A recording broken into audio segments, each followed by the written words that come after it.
Hello hello. Welcome to the channel. मैं हूं कृष्णा और बिटकॉइन की एक और वीकली एनालिसिस वीडियो में आपका स्वागत है। तो अगर वीकली टाइम फ्रेम की बात करें तो वीकली टाइम फ्रेम में हमें काफ़ी वीक से प्राइस यहाँ पे कंसोलिडेशन फेज में दिख रहा था और यहाँ पे एक तरह का bitcoin pole and flag pattern का फॉर्मेशन भी हमें करता हुआ दिख रहा था।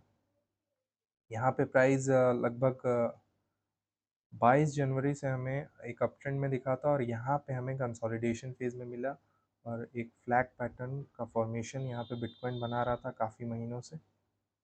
और फाइनली हमें इस वीक में इसके ऊपर बिटकॉइन अप ब्रीच करता हुआ दिख रहा है। और यहाँ पे इम्पोर्टेंट ये होने वाला है कि अगर इस वीक में हमें बिटकॉइन इसके ऊपर क्लोजिंग करता हुआ दिखता है तो बेसिकली हमारा टारगेट अगर देखा जाए तो टारगेट हमारा 1 लाख के आसपास दिखा रहा है बिटकॉइन का अप्रोचिंग। लेकिन अगर ये सस्टेन कर जाता है वीकली में तो यहाँ पे श्योर है कि बिटकॉइन अपना एक नया ऑल टाइम हाई बनाए। तो यहाँ पे हमें ये लेवल ब्रीच होता हुआ दिख गया है और ये लेवल बहुत ही इंपॉर्टेंट है। तो यहाँ पे बिटकॉइन ने बेसिकली इस ट्रेंड लाइन को ब्रेक कर दिया है और हमें पिछले 2-3 दिनों से इस ट्रेंड लाइन के ऊपर ही बिटकॉइन दिख रहा है। अब डेली टाइम फ्रेम की बात करें तो डेली टाइम फ्रेम में जैसा कि मैंने कहा कि 68,000 के ऊपर बिटकॉइन 2-3 दिनों से सस्टेन कर रहा है। तो कहीं न कहीं ये थोड़ी-सी बाइंग प्रेशर है क्योंकि अगर पिछले हम कई बार की बात करें इस ट्रेंड लाइन से तो यहाँ पे बिटकॉइन इस लेवल को ब्रीच करता था और उसी डे में हमें नीचे की तरफ क्लोजिंग दे देता था। यहाँ पे सेम कंडीशन, यहाँ पे भी सेम कंडीशन हुई, बिटकॉइन इस लेवल के पास अप्रोच किया और हमें डेली टाइम फ्रेम में इसके नीचे आके क्लोजिंग किया। लेकिन इस बार हमें क्या देखने को मिला, इस बार भी हमें सेम यही चीज़ देखने को मिली कि बिटकॉइन ने इस ट्रेंड लाइन को ब्रीच किया और फिर इसके नीचे आके क्लोजिंग की। लेकिन नेक्स्ट डे यहाँ पे हमें एक हैमर कैंडल देखने को मिली जो कि एक बुलिश कैंडल स्टिक पैटर्न है। और कहीं न कहीं बिटकॉइन के ब्रेकआउट देने के बाद यहाँ पे पिछले 2 दिनों से हमें बिटकॉइन आज भी हमें उतना अच्छा मूवमेंट अभी तक देखने को नहीं मिला है।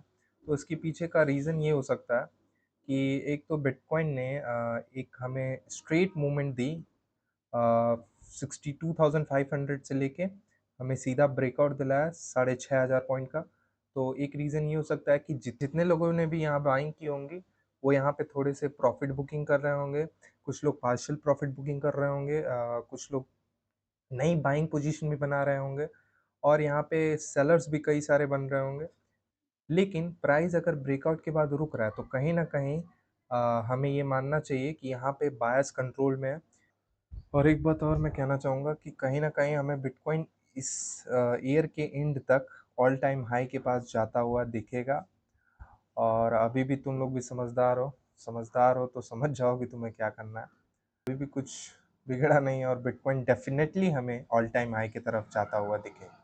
और अगर बात करें बिटकॉइन के कुछ लेवल्स की तो यहाँ पे जो हमें सपोर्ट मिलता हुआ दिखेगा बिटकॉइन का वो हमें एक बहुत ही स्ट्रॉन्ग सपोर्ट 66,000 के पास मिलेगा। और अगर बात करें रेजिस्टेंस की तो ट्रेंडिंग मार्केट में रेजिस्टेंस ढूंढना ही एक तरह का पाप है। लेकिन फिर भी यहाँ पे रेजिस्टेंस जो इसका होगा वो बेसिकली इस ट्रेंड के ऊपर ब्रेकआउट के बाद जहाँ से रिजेक्शन लिया प्राइस 69,000 के आसपास का लेवल होगा। तो देखते हैं बिटकॉइन क्या करता है। लेकिन मेरे तरफ से तो भाई घंटी बजा लो क्योंकि ऑल टाइम हाई की तरफ बिटकॉइन जाने वाला है। अब बहुत ही मिनिमम केस है कि बिटकॉइन यहाँ से रिवर्स करे, लेकिन ये भी चांस हो सकता है बिकॉज़ कोई भी चीज़ 100% श्योर नहीं हो सकती। So that's all for today. अगर वीडियो अच्छी लगी हो तो वीडियो को लाइक करना। तो मिलते हैं नेक्स्ट वीक एक और मज़ेदार वीकली एनालिसिस वीडियो में। तब तक के लिए